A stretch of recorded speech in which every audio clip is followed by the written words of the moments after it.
The handgun was conceived and designed as a close-range weapon. The history of its use by private citizens, lawmen, and members of the military has repeatedly confirmed its effectiveness at this range and established it as the dominant close-quarter combat weapon.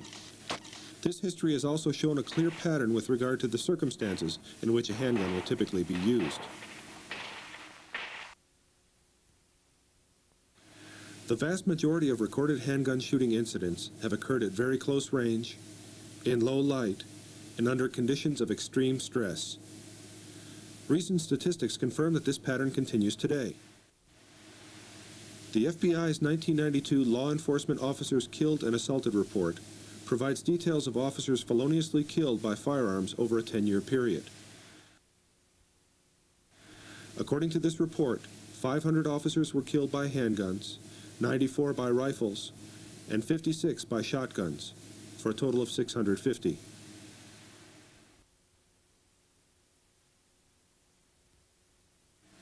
"367 of the officers were shot at ranges of 5 feet or less, 127 at ranges of 6 to 10 feet, 77 at 11 to 20 feet, and 79 at 20 feet or more. 62% of the officers killed were shot between 6 p.m. and 6 a.m. during the hours of darkness.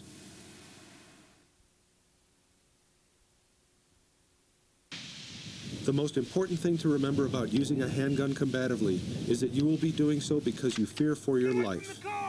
Fear of this type causes extreme emotional stress and a series of predictable and unavoidable physical responses. These responses are instinctive and will almost always override your ability to perform coordinated movements, which rely on skills acquired through training. These instinctive reactions include crouching, thus presenting a smaller target, squaring your body with the threat, focusing your vision intently on the threat, and convulsive muscle contractions, which override or prevent the use of learned skills. The only way to overcome these instinctive reactions is through continuous intensive training. While this may be feasible for competition shooters, SWAT team members, and elite military personnel, for the average citizen or law enforcement officer with limited time and resources for training, it is not practical.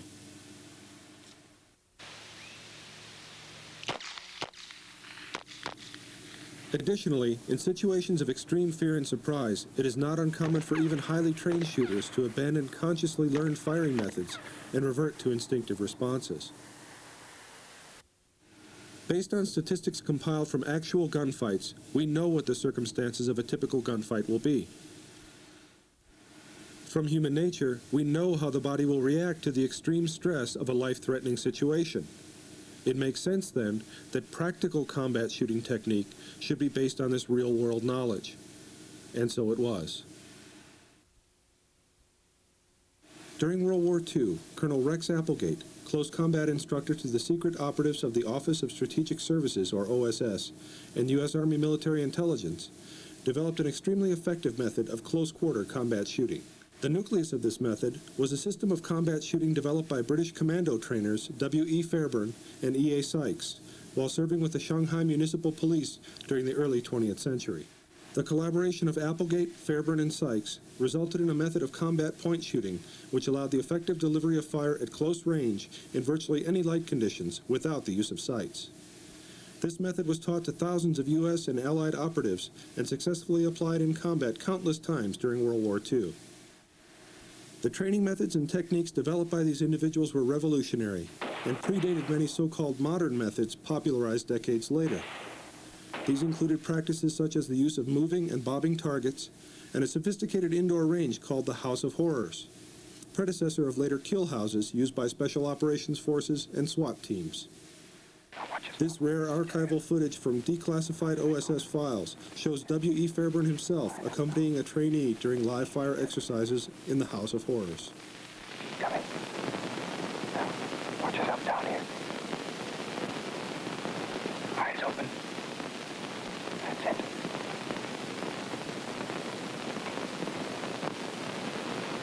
Okay. Down the stairs again. Up on that roof. And watch it. Don't lose your footing. Keep coming. That's right. All right, let's go. Moving.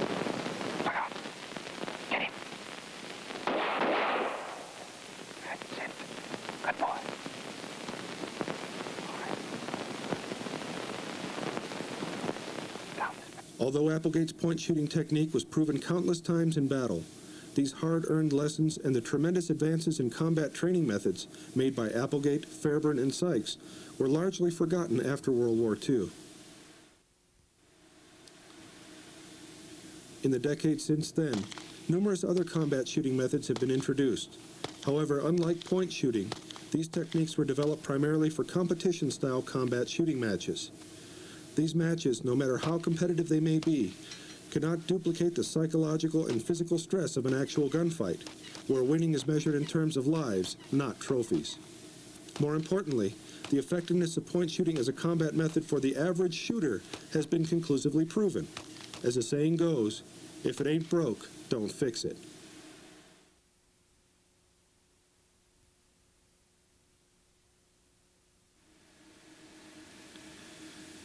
Point shooting relies on the body's instinctive ability to point at nearby objects with reasonable accuracy.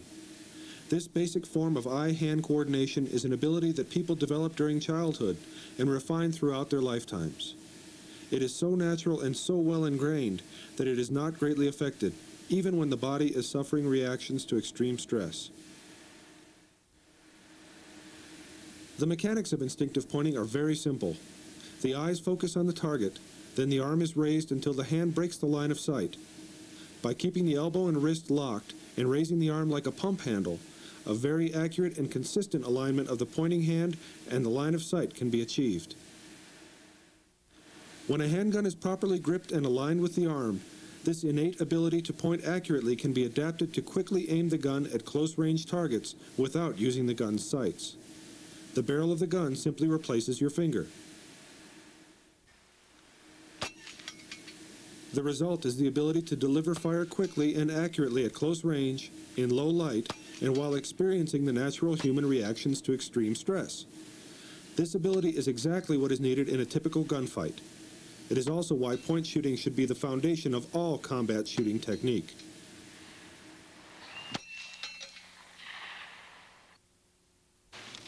The need to deliver fire in a gunfight depends directly upon how immediate a threat the opponent or target is to you. The closer your opponent is, the more immediate the threat, and the greater the need to fire your weapon quickly. Gonna kill you!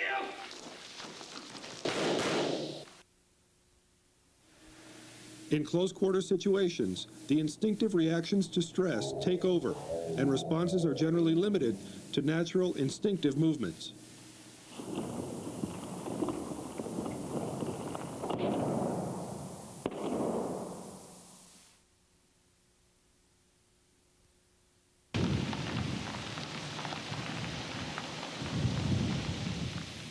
Conversely, the farther away your opponent is, the less immediate your need to fire.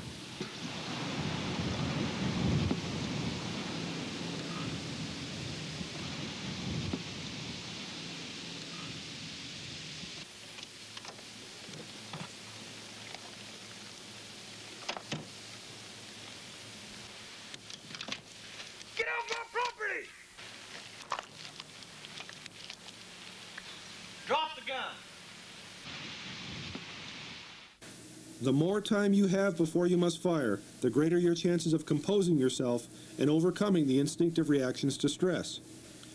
Overcoming or at least minimizing these instinctive reactions can allow you to utilize a shooting technique which requires a greater degree of coordination.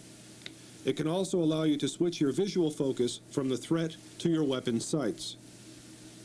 Realistic combat shooting technique therefore becomes a continuum which ranges from contact distance, so-called hip shooting, to two-handed sighted fire.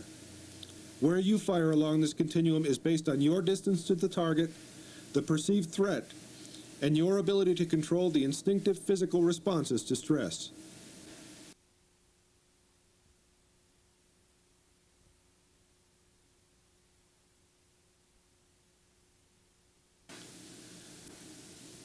The stance for close-quarter combat shooting is based on the instinctive physical reactions to stress. Again, those are crouching, squaring the body with the threat, visually focusing on the threat, and convulsive muscle contraction.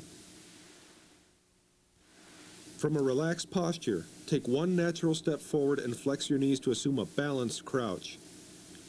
You may step with either foot, and it is a good idea to become proficient firing with either foot forward. Your gun hand should be extended downward at about a 45-degree angle, and your free hand should be held out to the side for balance. This stance incorporates the instinctive stress responses and is therefore a sound basis for all close-quarter combat shooting. A proper grip is crucial to effective combat shooting technique. Place the gun firmly in the web of the hand, making sure that the barrel is perfectly aligned with the forearm. This allows the barrel to act as a natural extension of the arm. Grip the gun convulsively so that the hand trembles, as this is how you will naturally grip it in the stress of an actual gunfight. The first phase of combat shooting is the body point. This technique is designed to be used only at extremely close range. To perform this technique, first assume an instinctive crouch. Then, keeping your gun arm elbow pressed tightly against your ribs, raise your forearm straight ahead and level it at the target. If the gun is properly gripped, it will naturally point where the forearm does.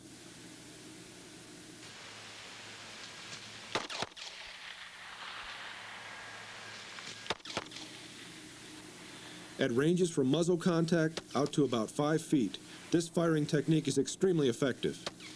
Aiming in this manner yields acceptable close-range accuracy, and the bent arm posture protects the gun hand from being grabbed.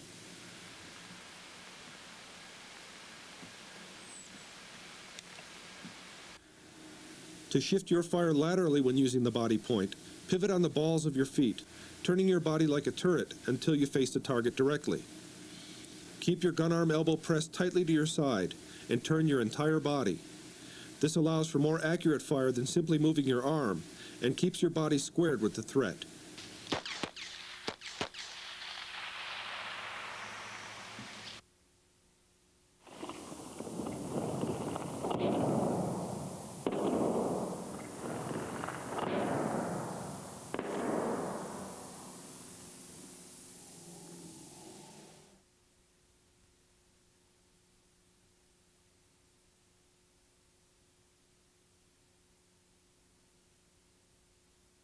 As we have already seen, the vast majority of gunfights occur at ranges of about 5 to 20 feet.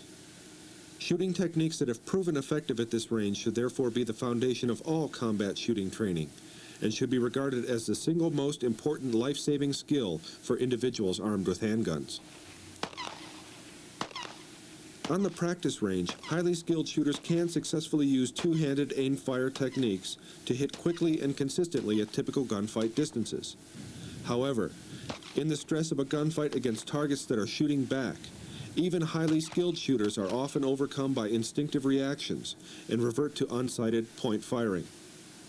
Since point shooting is the natural tendency in a real gunfight, it should be the rule in realistic combat shooting training. Additionally, we must remember that most gunfights occur during the hours of darkness, in lighting conditions which make sighted shots difficult, if not impossible. Even if you do succeed in making a sighted shot in low light, the odds of making a second are slim once you've seen this.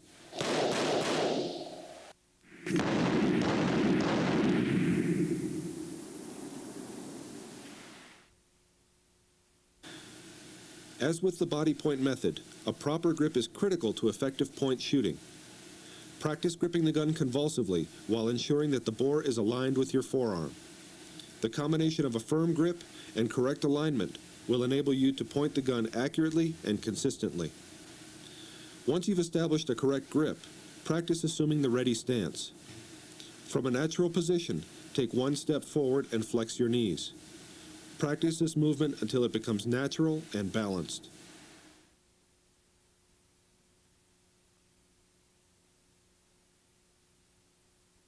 The ready stance is a natural crouch with the gun arm extended downward at about a 45-degree angle and the wrist and elbow locked. Both eyes are open and, consistent with the body's natural reactions to stress, focused intently on the target. From this position, the arm is raised until the gun reaches the line of sight. During this movement, the wrist and elbow remain locked, and the arm is raised from the shoulder with an action resembling a pump handle. The gun should stop immediately once it reaches the line of sight, but your focus should remain on the target, where it will naturally be in the stress of a gunfight. When the gun is properly gripped and the arm is raised to the line of vision, the pistol will naturally point where you are looking. As such, although point shooting is not sighted fire, it most certainly is aimed fire.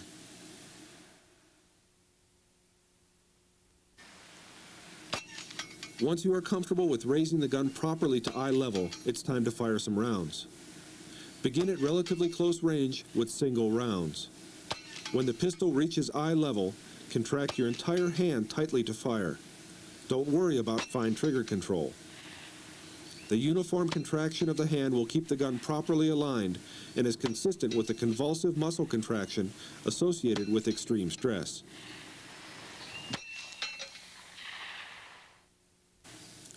The key to successful point shooting is maintaining a locked wrist and elbow and raising the pistol to the line of sight.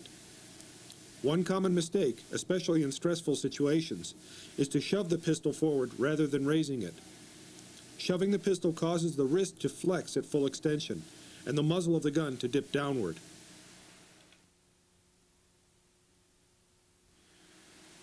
The degree to which this dip occurs varies from handgun to handgun and is determined primarily by the angle between the grip and the barrel. The closer this angle is to 90 degrees, the more the muzzle will dip. These diagrams show some popular pistol designs and their grip-to-barrel angles. Note that designs such as the German Luger and the Whitney Wolverine have grip-to-frame angles in excess of 115 degrees. Handguns of this type typically feel very comfortable in the hand and point very naturally. Designs with grip-to-frame angles closer to 90 degrees are more difficult to orient in the hand and tend to dip drastically if shoved during firing. To demonstrate the effect grip angle has when shoving a handgun, we fitted a Model 1911 .45 automatic with a laser sight. Note how the laser dot, and consequently the point of impact, drops well below the intended target when the pistol is shoved. The shooter must then raise the pistol back up to bring it on target. This not only makes accurate shooting difficult, it wastes precious time in a gunfight. Here the frame of a Whitney Wolverine pistol has been fitted with a laser sight. Note that the greater grip angle of this design virtually eliminates muzzle dip, even when the pistol is shoved forcefully. The effects of shoving a pistol are even more apparent during actual firing. Even at close range, this SIG pistol dips significantly.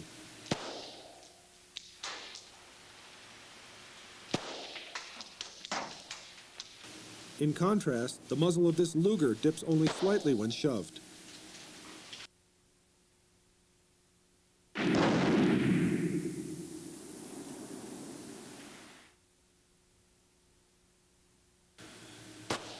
Although choosing a handgun design which points well will increase your chances of hitting the target, raising your gun arm with the wrist and elbow locked remains the key to successful point shooting with any handgun. Remember the golden rule of point shooting: thou shalt not shove thy handgun. Once you've developed the ability to get single rounds on target, you should establish the habit of firing 2 quick rounds in succession. The idea of this tactic is not to try to group the shots closely, but to simply improve your chances of stopping the attack by hitting the target twice. The recoil of the handgun will disperse the shots somewhat, but with proper technique and a good convulsive grip, you should have no trouble keeping both hits squarely on target.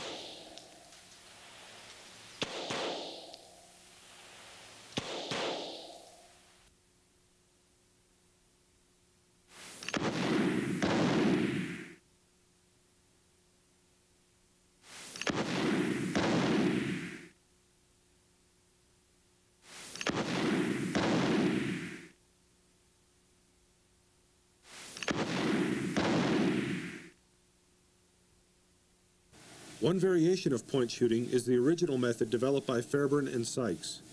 This technique involved bringing the pistol up to chest level and pointing from the center of the body.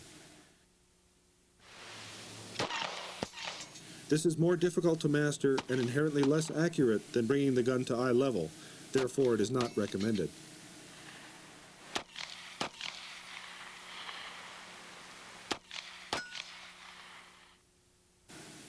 Since point shooting does not utilize the weapon's sights, it is ideal for use with guns which have small sights or no sights at all, including most commonly carried pocket pistols.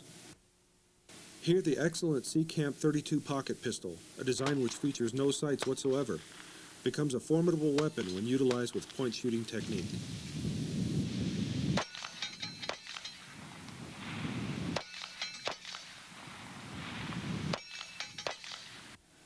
The greatest advantage of point shooting is that it allows the accurate delivery of fire in low light.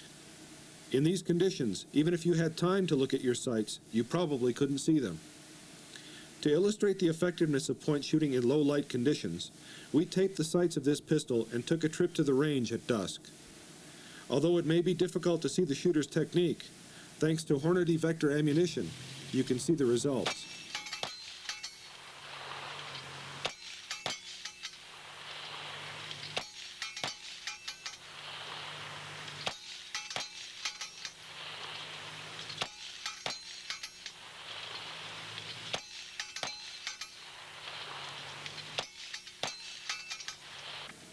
As darkness continued to fall, our shooter was still able to quickly and consistently score hits on target.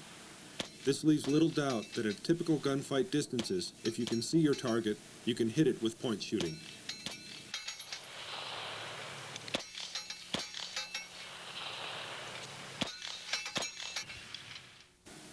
In extremely low light conditions, point shooting offers the advantage of leaving the non-gun hand free to use a flashlight. Unlike two-handed firing methods, point shooting technique does not change when used with a flashlight, again making it easier to learn, retain, and apply than more complicated shooting methods. Note that when the flashlight is used with point shooting, it is held out away from the body. This provides an extra margin of safety should the opponent fire at the light. It also allows you to use the light from behind cover while maintaining your gun at the ready.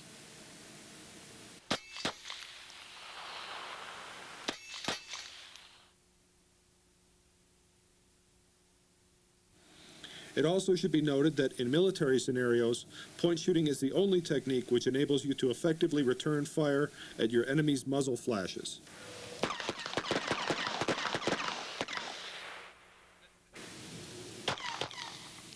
With minimal amounts of practice, most average shooters can develop the ability to consistently hit head-sized targets at combat distances using point shooting. This is a practical and easily attained standard, which will allow them to target their opponent's vital organs in a gunfight. Once this standard is achieved firing from a stationary position, it's time to begin adding mobility to point shooting technique.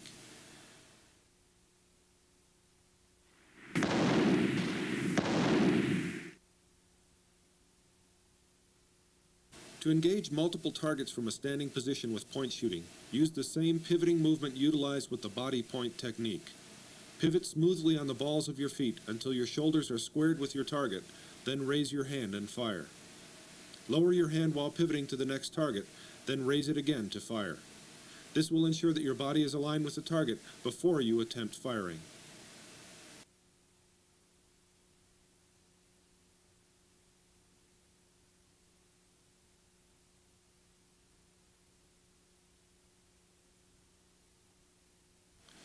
One common mistake is to leave your feet in place and swing your gun arm only. It is extremely difficult to control such a movement and practically impossible to aim consistently this way. Another common mistake is to reposition your feet by jumping rather than pivoting. Once again, such a movement is very difficult to control, and it is unlikely that you'll ever be able to land with your feet in the same place twice. Curiously, a version of this technique was actually adopted and taught for many years by the FBI. Known as the FBI crouch, this technique called for the gun hand to be held low near the hip, and for the shooter to engage targets by jumping to change direction. Needless to say, it is not a very effective technique. Proper pivoting allows you to quickly face multiple targets while maintaining complete control of your movement. This is the best way to get your shots on target.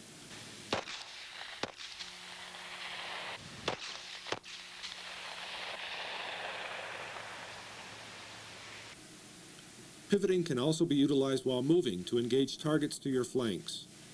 Begin by assuming an instinctive crouch, then walking while maintaining the same basic posture. When a target presents itself, stop your motion and smoothly pivot to face it. Practice this movement on different types of terrain until you can pivot reflexively in either direction and fire with either foot forward.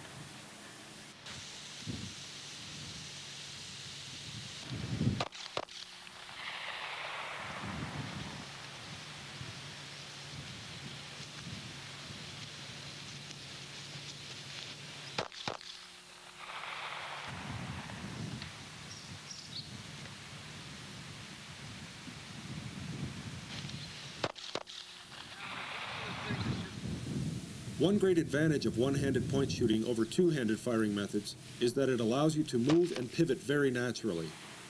Two-handed methods typically lock the upper body in a predetermined firing position, making pivoting to your flanks difficult and unnatural.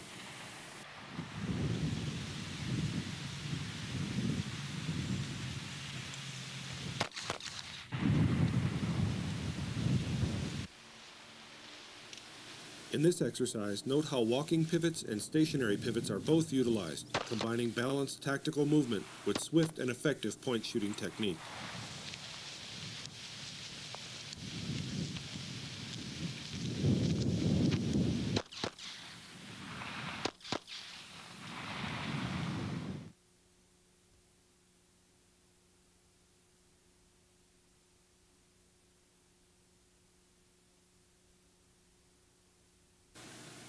At greater distances where the threat of a hostile opponent is less imminent and you have slightly more time before you must fire, it is possible to use your free hand to reinforce and help steady your gun hand. Initially, you should practice this by first executing a standard one-handed point shooting response, then raising the free hand to form a two-handed grip.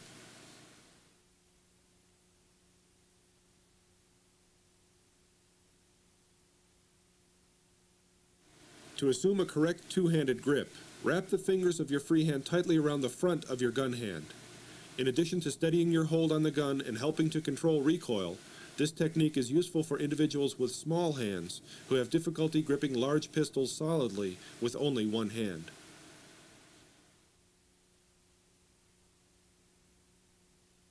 Whenever you're ready.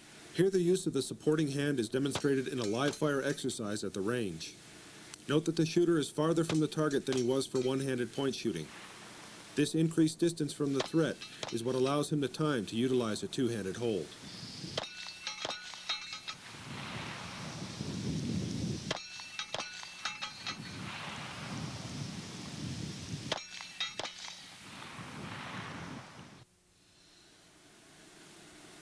If you are at or near the limits of your one-handed point shooting abilities and have the presence of mind to do so, you may establish a two-handed grip before raising your pistol. Keeping your elbows straight and your eyes focused on the threat, raise your arms together until the gun reaches your line of sight. The other movements of the body, including assuming a crouch and squaring the shoulders with the threat, remain consistent with the instinctive reactions to stress. This method of two-handed shooting is commonly known as the isosceles stance.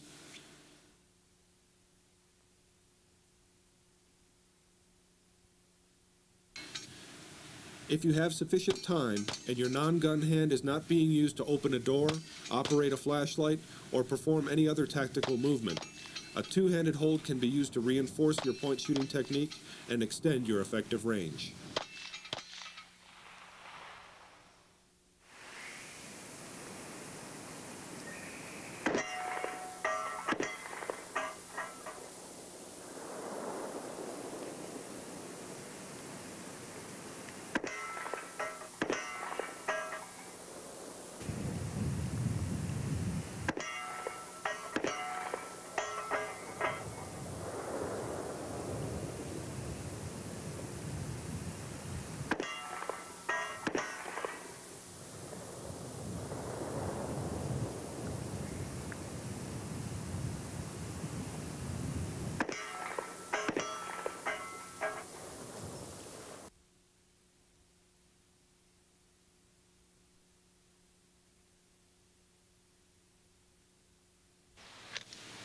If the threat you face is not imminent, you are able to control your reactions to stress sufficiently, can afford to take your focus off the threat for a split second, and have sufficient light to see your sights, two-handed aimed fire may be used. The most basic technique for this begins with a two-handed isosceles point shooting stance. Once you have raised the gun to eye level, shift your focus from the target to your sights. The front sight is the most important point of focus and should be visually superimposed on the target. This is often referred to as a flash front sight picture.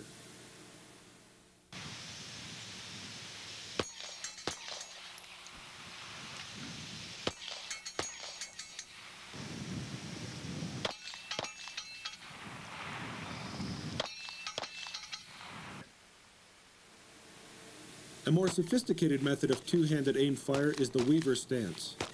With this method, the shoulders are turned at an angle to the target, and the body is more upright.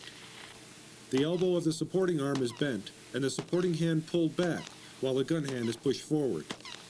This creates an isometric tension, which helps control recoil and allows for rapid follow-up shots.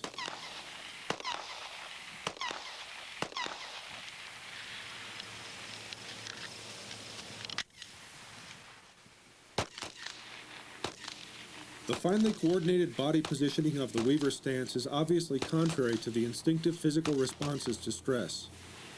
This technique therefore requires considerable practice to master and continuous reinforcement training if you hope to be able to use it in a gunfight.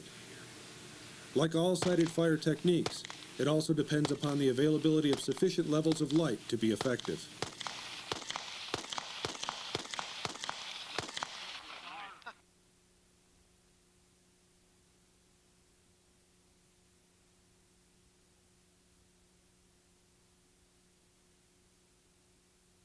Once again, realistic combat shooting technique is a continuum, which ranges from extreme close-range body-point firing to two-handed sighted fire techniques.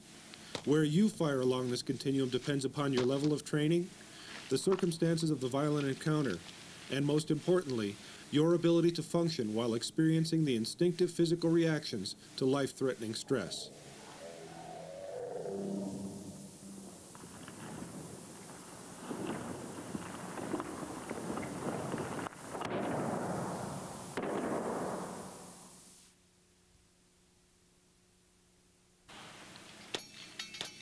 For the average shooter, facing the conditions of the typical gunfight, point shooting remains the most natural and effective combat shooting technique. Although practice in aim fire methods is useful, it should not be done at the expense of point shooting training. Shooters trained exclusively in two-handed sighted fire techniques are in reality only half-trained for the conditions of the battlefield or dark alley.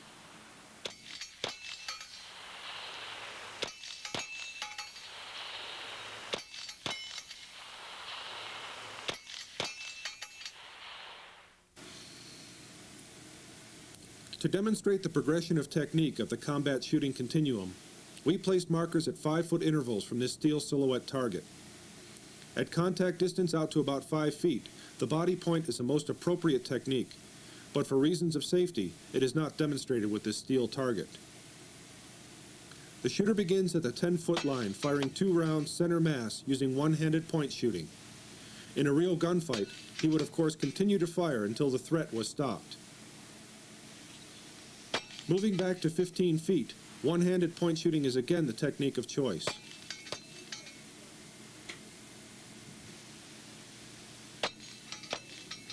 One-handed point shooting remains an effective tactic for this shooter at both 20 and 25 feet. Your choice of technique will depend on the circumstances of the conflict and your level of skill.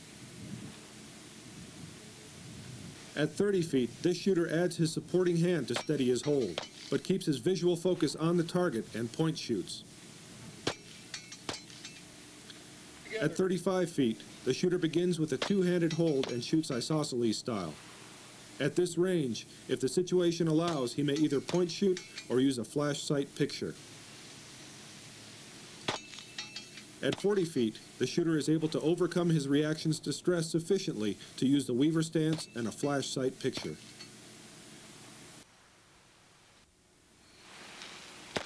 Again, where you fire along the continuum depends on you. You may proceed through several stages before you fire, or you may decide upon your firing technique immediately. Remember, however, that most handgun encounters occur suddenly, in low light, and at close range. The best solution to these conditions remains point shooting.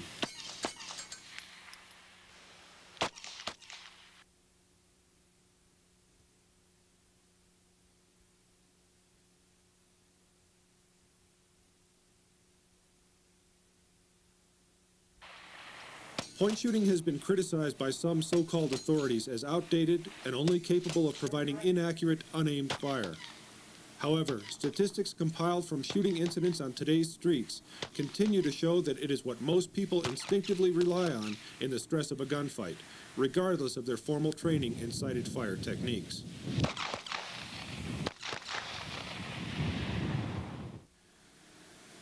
One of the latest developments in combat shooting technology is the use of gun-mounted flashlights and laser sights, which illuminate or project a visible dot on the target, marking the intended point of bullet impact. The development and use of these sights is significant because it acknowledges that in the heat of a gunfight, you will in fact look at the target, not your weapon's sights. It also acknowledges that most gunfights occur in low-light conditions in which conventional sights are useless.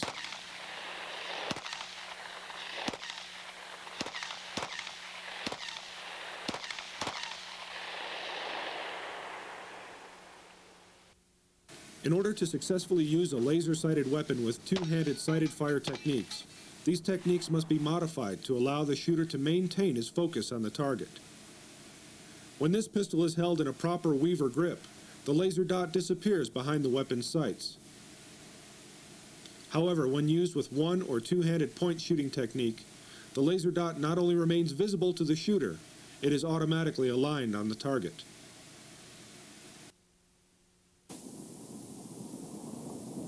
The modifications to sighted fire methods ultimately result in recreating point shooting technique, the ability to instinctively point your weapon while maintaining your focus on the threat.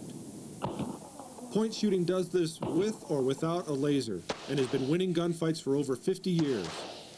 So why not learn one technique that you can bet your life on, no matter what weapon or what attachments you're using?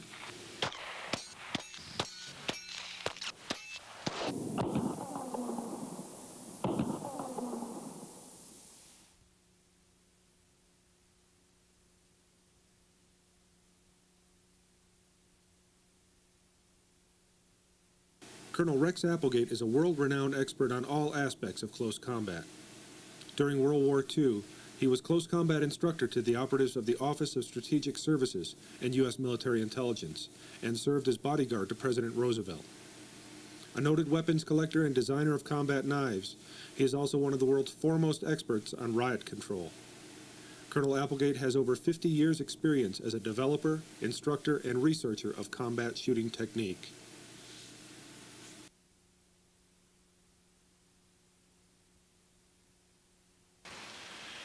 I've been an observer of handgun combat for the past 60 years, especially that as practiced by the military and law enforcement. And kind of handgun combat that was practiced during World War II and prior to that in Shanghai and elsewhere is still applicable today. In fact, nothing has changed. The problem today, as I see it, is that police attitudes and that of the military towards training and the actual use of combat have changed, particularly the attitude towards the training and the use of the weapon in combat. And I think that we must revert to the concept that the handgun can be an offensive or a defensive weapon. Certainly, in the case of the military, it's an offensive weapon. During the past 30 years, it seems that military and police training attitudes and concepts towards the use of the handgun in combat have been mostly oriented to training in the sighted shot only, and not towards the realities of the battlefield or what happens in the back alleys in the city streets. In reality, training solely or principally in the use of the sighted shot and the use of the handgun is not a very practical matter for police and the military. There are a number of elements involved in close quarter handgun combat. This involves lack of the light to see the sights, lack of time to use the sights, and lack of opportunity in many cases to use the sights. Furthermore, you have the enemy's muzzle flash, you have your own muzzle flash, and you have all of the incidental noises that are concurrent with a battle situation, whether it's in the city street or in the battlefield. Combined with all of this are the adrenaline-induced instinctive reactions that the individual shooter undergoes when the target is shooting back. The end result is a situation which is entirely contrary to what he is being taught on the present day training range, both military and police. This is not to say that there is no place in combat for a sighted shot. There certainly is. When there's time, when there's light, and there's opportunity. The trainers and the theorists who advocate aim shooting almost in the entirety for training people for combat have forgotten one basic thing, that if you raise your finger, or raise your hand rather, and point your finger at a given object at relatively close ranges, 20 to 30 feet, you will find that if your eye goes along your finger, which substitutes for the barrel of the gun, that you're going to hit the object you're looking at, or at least a head-sized object. And this is what we're talking about in combat and battlefield conditions. We're not talking about scores on a bullseye.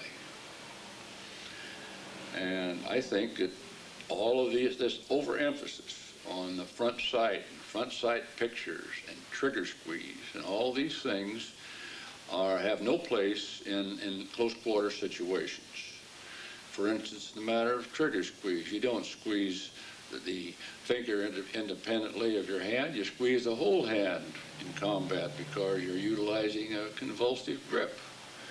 And you don't hold your breath, and you don't take up the slack, and you don't do all of these things that have to be mechanically learned and practiced over many, many hundreds of hours if you're going to do it instinctively and reflexively in a stress situation. You want to keep it, as in the military parlance, keep it simple, stupid. And you want your training techniques to operate that way, and you want something that can be applied in training that is quick to learn, easy to learn, and easily retained. And it does not involve a great deal of after training practice over the years to retain a certain level of proficiency. And that's the reason that point shooting is so applicable to these situations as it is normal, like raising and pointing your finger at any given object. And if you take that and apply it to the shooting principles, why, you're really back to basic instinctive types of reactions that take place in combat situations. In fact, right now in this country we're having a number of states that are giving permits to the citizens to carry concealed weapons. We have the NRA conducting training programs, training citizens in the use of their handguns for self-defense and many purposes. And these techniques that are simple, that can be easily understood and retained, apply equally to civilians as well. Now, I'm not talking about lack of safety training. I'm not talking about lack of appreciation of what a firearm does and which end the bullet comes out of and all those things. But I'm talking about when the chips are down, the civilian is going to do the same thing as the policeman or the military man. He's going to grip the gun convulsively, and he's going to stick it out there or shove it out there or whatever it is that he feels he has to do, and pull the trigger, or jerk the trigger for that matter. And I might add in this matter of jerking the trigger that if you grip the gun convulsively, well, you don't jerk the trigger.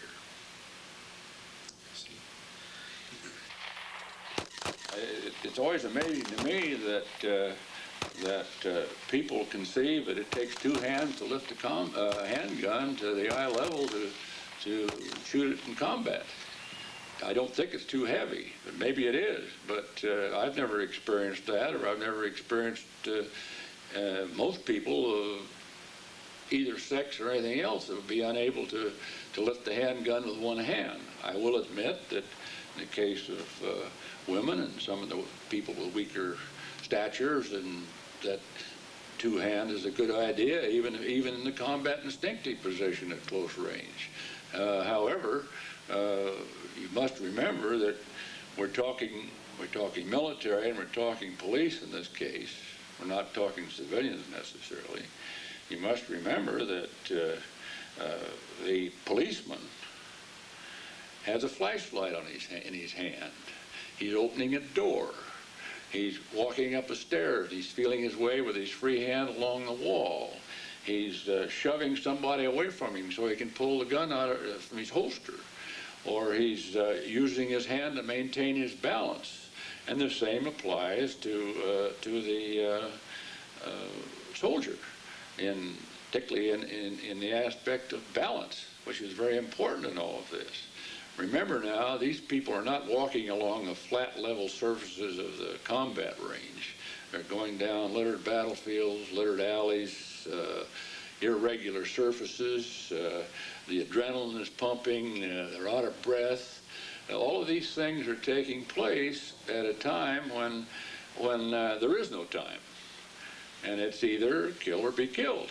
And it's incredible to me that we have all this bullseye business going on, and I might use the barnyard term, in my opinion, in these training programs. But again, we have a situation where, for instance, in law enforcement, the police administrator judges his recruit's ability by the percentage he makes on the target. And even sometimes the pay scale, or sometimes the promotion level, or whatever it is. In other cases, we have situations where there's more emphasis given on retention of the firearm rather than on the shooting of it. And we have all of these other situations, and they're all peculiar to a given police situation and administration and given areas. But basically, if you're carrying the handgun, for Christ's sake, let us be able to shoot it. Let's put it this way. I think that the current law enforcement and military training programs are completely wrong in the way they set up priorities. I think, for instance, that after you train a recruit or trainee, whatever you want to call him, in basic safety, stripping the gun, cleaning the gun, and all of the no-nos that are involved in the case of using a handgun, I think that you should start him off by saying, all right, now you have two kinds of combat we're going to train you for.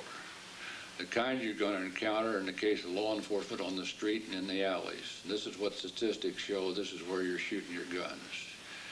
And the other kind is going to be the kind that where you have a chance to aim and fire.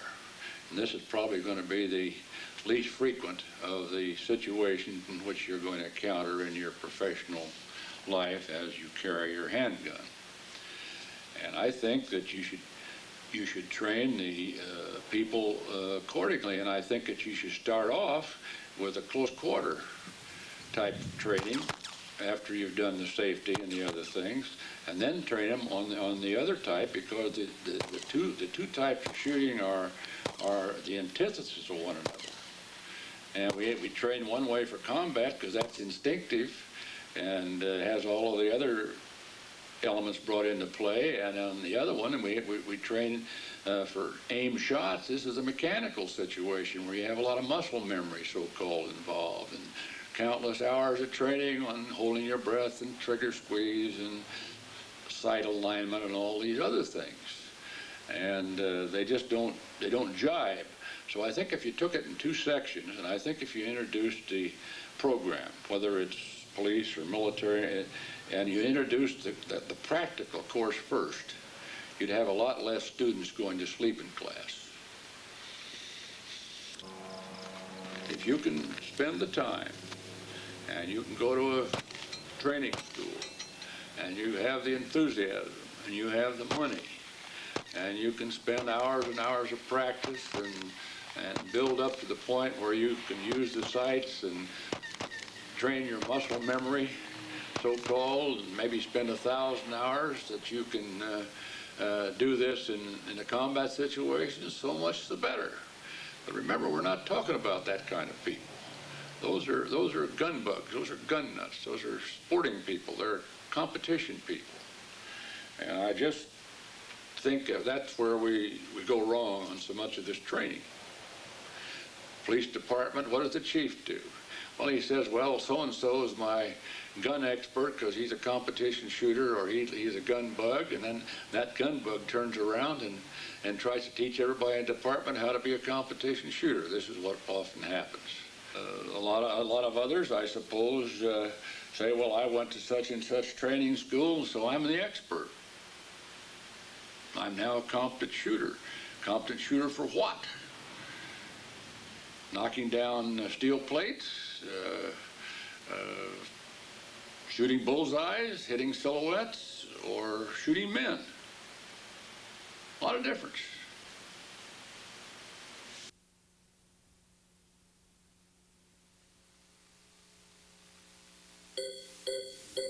For additional information on combat shooting, and to find out about other book and video titles from Paladin's Action Library, contact Paladin Press today.